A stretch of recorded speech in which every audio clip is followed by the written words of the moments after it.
नरेंद्र मोदी जी ने कहा था खजाने की चाबी हमें सौंप दो, देश नहीं लुटने दूंगा।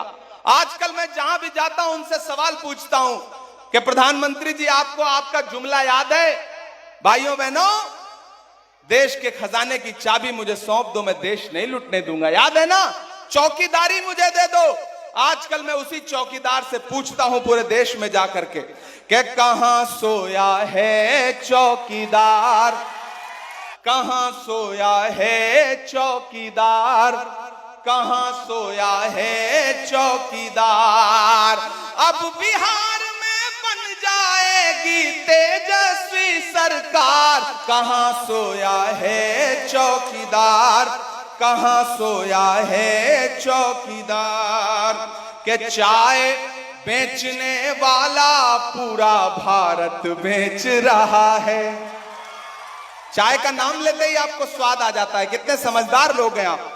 कि चाय बेचने वाला पूरा भारत बेच रहा है, इसी काम में हासिल उसे महारत बेच रहा है। कि रेल बिक गई, तेल बिक गया, बिका हवाई अड्डा। बिक गया कि नहीं बिक गया? LIC भी बेच दी। बिहार की सैकड़ों एकड़ जमीन अडानी को 1 रुपए एकड़ के हिसाब से मोदी जी ने बेच दिया, नीतीश जी ने बेच दिया। भागलपुर में अडानी को 1 रुपए एकड़। तब ये लाइनें पढ़ता हूं कि रेल बिक गई, तेल बिक गया, बिका हवाई अड्डा। सब कुछ बिकता देख के खुश हैं अपने JP नड्डा। क्या जनता महंगाई की मारी करती हाहाकार, कहां सोया है चौकीदार, कहां सोया है चौकीदार। मैं तो आ रहा था तो मीडिया के साथियों ने कहा कि इमरान साहब नीतीश जी के बारे में आप क्या कहेंगे?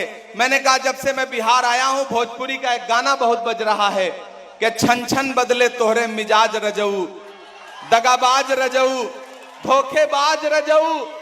तो ये गाना ऐसा लगता है जैसे नीतीश जी के लिए ही बनाया गया हो। एक तरफ नीतीश कुमार और नरेंद्र मोदी खड़े हैं और एक तरफ तेजस्वी यादव और राहुल गांधी खड़े हैं। अगर आपने तेजस्वी यादव को 2025 में 14 नवंबर को मुख्यमंत्री बना दिया तो मैं कस्बा में, श्रीनगर में, जलालगढ़ में खड़ा होकर यह वादा करता हूं कि अगर आपने इस बार तेजस्वी यादव को मुख्यमंत्री बनाया, महागठबंधन की सरकार बनाई, तो 2029 में राहुल गांधी को प्रधानमंत्री बनने से कोई ताकत रोक नहीं सकती है। श्रीनगर वालों, आप जानते हैं मैं इमरान प्रतापगढ़ी हूं। मैं आपके मुद्दों पर देश की पार्लियामेंट से लेकर के सड़क तक लड़ता रहता हूं। अल्लाह ने अगर मुझे शायरी की ताकत दी तो मैंने जुल्फ और आंचल पर शायरी नहीं की, मैंने महबूबा के जुल्फों के लिए शेर नहीं कहे। मैंने आपकी शायरी में, अपनी शायरी में जब खुदा ने मुझे हुनर दिया शायरी का, तो मैंने उसमें नजीब की मां के आंसुओं के लिए नज्म लिखी, मैंने पहलू खान के लिए नज्म लिखी, मैंने फलस्तीन के लिए नज्म लिखी, मैंने आपके दर्द को आवाज देने का काम किया। मैंने शायरी में महबूबा के जुल्फों की बात नहीं की।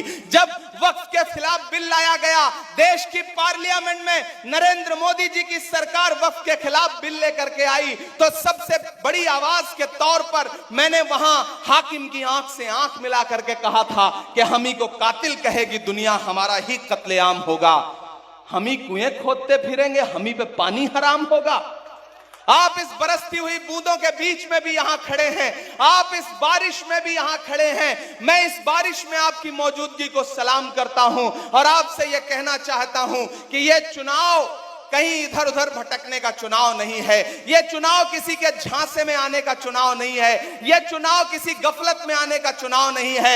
यह चुनाव नाराज और गुस्सा होने का चुनाव नहीं है, बल्कि एकजुट होकर के बिहार में हुकूमत बदलने का चुनाव है। मैं उत्तर प्रदेश से आया हूं, मैं देख रहा हूं लोगों के टूटते हुए आशियाने, मैं देख रहा हूं असम में लोगों के उजड़ते हुए घर, मैं देख रहा हूं कि जब इंसाफ बुलडोजर से किया जा रहा हो, ऐसे में अगर आप बिहार में महागठबंधन की सरकार बनाते हैं और नरेंद्र मोदी और उनके दोस्तों की छुट्टी करने का काम करते हैं, तो आने वाले दिनों में पूरे देश में नफरत वाली आवाज को लगाम लगेगी। साथियों, मैं राहुल गांधी जी का सिपाही बन के खड़ा हूं।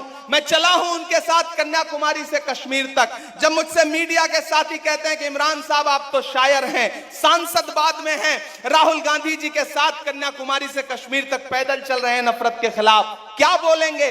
तब मैं उनसे कहता था कि जो हर जालिम से टकराएगी वो आंधी बनाऊंगा, जो हर जालिम से टकराएगी वो आंधी बनाऊंगा। नए अंग्रेज आए हैं, नया गांधी बनाऊंगा। नीतीश कुमार जी और नरेंद्र मोदी जी के झूठे वादे हैं, और इस तरफ महागठबंधन क्या कह रहा है, तेजस्वी क्या कह रहे हैं कि अगर आपने महागठबंधन की सरकार बना दी तो 5 साल में बिहार के हर परिवार से एक युवा को नौकरी मिलेगी। और महागठबंधन के वायदे नरेंद्र मोदी जी के झूठे जुमले की तरह नहीं है। नरेंद्र मोदी जी ने कहा था खजाने की चाबी हमें सौंप दो, देश नहीं लुटने दूंगा। आजकल मैं जहां भी जाता हूं उनसे सवाल पूछता हूं कि प्रधानमंत्री जी आपको आपका जुमला याद है? भाइयों बहनों, देश के खजाने की चाबी मुझे सौंप दो, मैं देश नहीं लुटने दूंगा। याद है ना? चौकीदारी मुझे दे दो। आजकल मैं उसी चौकीदार से पूछता हूं पूरे देश में जाकर के कि कहां सोया है चौकीदार? आप थक गए हैं क्या? थक गए हैं क्या? बारिश से डर रहे हैं क्या? बारिश से डर तो नहीं रहे ना? कि कहां सोया है चौकीदार? अभी जब पूर्णिया से हमें हेलीकॉप्टर को टेक ऑफ करना था तो पायलट ने कहा साहब मौसम खराब है, हम टेक ऑफ नहीं कर पाएंगे।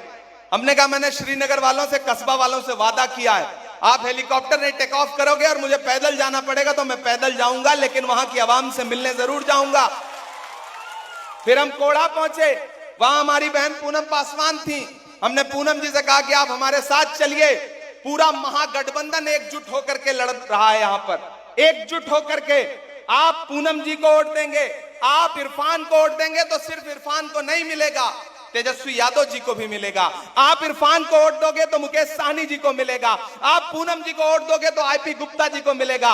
और आप पूनम जी को और इरफान को वोट दोगे तो मोहब्बत के उस मसीहा को मिलेगा जिसका नाम राहुल गांधी है।